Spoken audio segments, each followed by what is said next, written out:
अस्सलाम वालेकुम वरहमतुल्लाहि वबरकातुहू। तो रमज़ान धीरे धीरे हमसे दूर होता जा रहा है। जैसे जैसे दिन बीत रहे हैं ना, वैसे वैसे दिल बड़ा मायूस सा होता जा रहा है कि ये रौनकें फिर कहाँ चली जाएंगी। ये गलियों की रौनकें, ये मस्जिदों की तरफ दौड़ते हुए लोग, अपनी इफ्तारी को छोड़ करके नमाज़ पढ़ने के लिए दौड़ते हुए लोग, मस्जिदों की रौनकें, गलियों की रौनकें, घरों की रौनकें, दस्तरखान की रौनकें, ये सब अचानक से कहाँ गायब हो जाएंगी। मुझे लगता है आपको भी ये चिंता ज़रूर सता रही होगी। तो पता है आपको, ये जो रमज़ान हमारी ज़िंदगी में आता है ना, ये हमें सुधारने के लिए आता है। जो गुनाहगार होते हैं वो नेक परहेजगार बन जाएं, इसलिए आता है। और भूख की शिद्दत को बर्दाश्त करते हुए अपने गुस्से को पी करके हम रोज़े में जो सबक सीखते हैं वो हम 11 महीने में बिल्कुल भी नहीं सीखते हैं। ये जो एक महीना होता है ना रमज़ान का, बहुत बरकतों वाला होता है। आप खुद सोचिए कि आप कितनी सारी चीज़ें सेक्रीफाइस करते हैं। आप भूख लगते हुए भी खाना नहीं खाते हैं, गुस्सा आते हुए भी आप गुस्सा नहीं करते हैं, अपनी नफ्स को मार करके आप वो सारे काम करते हैं, है ना। तो आपको ये सबक लेने की ज़रूरत है कि ये जो रमज़ान है आपको क्या सिखा के जाता है।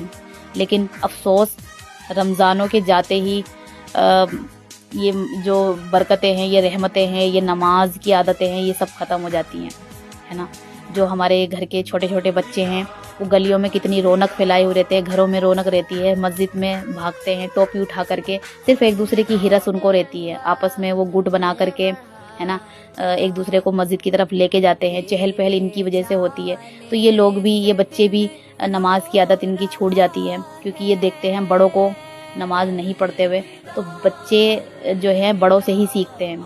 तो अगर आप ही नमाज नहीं पढ़ेंगे तो बच्चे क्यों पढ़ेंगे, बच्चे अच्छे काम क्यों करेंगे। एक गाली बच्चे को अगर बचपन में सिखा दी जाती है ना, तो वो ज़िंदगी भर मरते दम तक नहीं भूलते हैं और वो ज़िंदगी भर चलती है।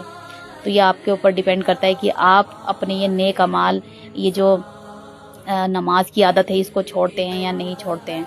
क्योंकि मस्जिदें पुकारती हैं उन नमाजियों को कि वो कहाँ गए मेरे वो नमाजी जो रमज़ान में मस्जिदों को पूरा भरे रहते थे, जुम्मे के दिन भरे रहते हैं। सिर्फ जुम्मे के दिन आपको बच्चों को नमाज के लिए नहीं भेजना है, खुद को नमाज के लिए नहीं लेके जाना है, बल्कि रमज़ान के बाद भी आप कोशिश करें कि 5 वक्त नमाजी बने रहें और बच्चों को भी बनाए रखें। क्योंकि आपका एक नेक अमल ना आपको पूरी ज़िंदगी सुकून से भर सकता है, आपकी आखिरत संवार सकता है। इसीलिए बस यही मैं कहना चाहती हूँ कि ये आदत बिल्कुल भी ना छोड़िएगा।